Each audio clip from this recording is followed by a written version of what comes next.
ঢাকার এক পুরনো হাসপাতালে একটা ওয়ার্ড আছে, নাম ওয়ার্ড 13। কিন্তু আশ্চর্যের বিষয় হলো এই ওয়ার্ডে কোনো রোগী ভর্তি করা হয় না, কারণ যারা একবার এই ওয়ার্ডে রাত কাটিয়েছে তাদের কেউ বাঁচেনি, আর যারা মারা গেছে তাদের লাশ কখনো সকালে পাওয়া যায়নি।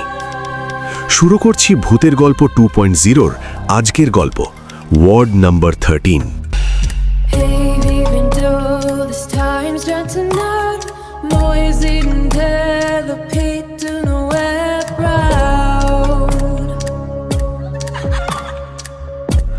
রাশেদ হেসে বলল, কেন আপা?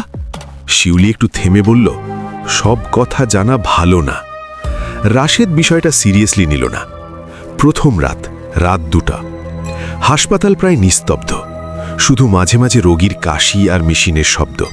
ঠিক তখনই রাশেদ শুনতে পেল ধীরে ধীরে কেউ কোরআন তিলাওয়াত করছে, কিন্তু শব্দটা আসছে উপরের ফ্লোর থেকে, 3য় ফ্লোর। রাশেদের কৌতূহল হলো, সে সিঁড়ি দিয়ে উপরে উঠল।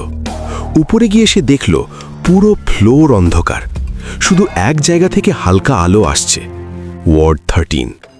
দরজাটা আধখোলা, ভেতর থেকে তিলাওয়াতের শব্দ স্পষ্ট শোনা যাচ্ছে। রাশেদের বুক ধড়ফড় করতে লাগল। সে ধীরে ধীরে দরজাটা ঠেলে খুলল। ওয়ার্ডের ভেতরে ঢুকেই সে থমকে গেল। পুরো ওয়ার্ড ফাঁকা, কোনো রোগী নেই, কিন্তু এক কোণে একটা বেডে একজন মানুষ বসে আছে, সাদা কাপড়ে ঢাকা, মাথা নিচু করে তিলাওয়াত করছে। রাশেদ বলল, আপনি এখানে একা কি করছেন?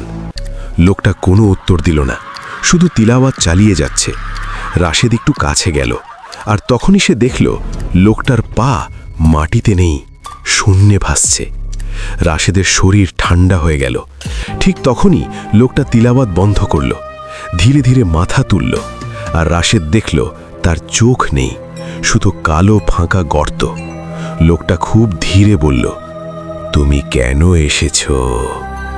এই ভয়ঙ্কর সত্য দেখে রাশেদ দৌড়ে নিচে নেমে এলো। সে শিউলিকে সব বলল, সবকিছু।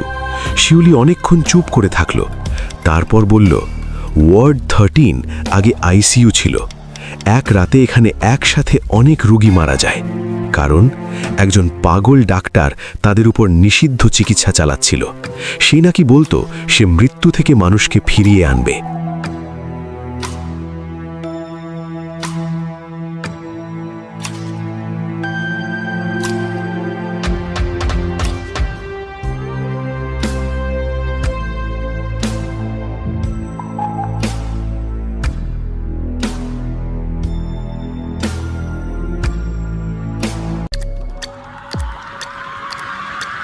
কিন্তু সবাই মারা যায়, আর সেই ডাক্তারও ওই ওয়ার্ডেই মারা যায়। তারপর থেকেই রাত 3টের পর ওই ওয়ার্ডে যারা মারা গেছে তারা ফিরে আসে। দ্বিতীয় রাত।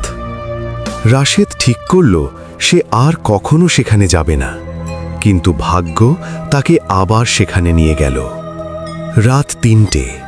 হঠাৎ পুরো হাসপাতালের লাইট নিভে গেল, জেনারেটরও কাজ করছে না, চারদিকে অন্ধকার। ঠিক তখনই আবার সেই তেলাওয়াতের শব্দ, কিন্তু এবার শব্দটা খুব কাছে, তার পেছনেই। রাশেদ ঘুরে তাকালো, তার পেছনে দাঁড়িয়ে আছে সেই লোকটা, চোখবিহীন মুখ।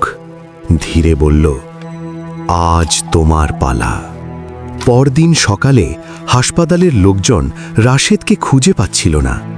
তারা সিসিটিভি ফুটেজ চেক করল। ভিডিওতে দেখা গেল রাত 3টের সময় রাশেদ নিজে নিজেই সিঁড়ি দিয়ে উঠে যাচ্ছে, ওয়ার্ড 13-এর দিকে। দরজা খুলছে আর ভেতরে ঢুকছে, তারপর দরজা নিজে নিজেই বন্ধ হয়ে যাচ্ছে।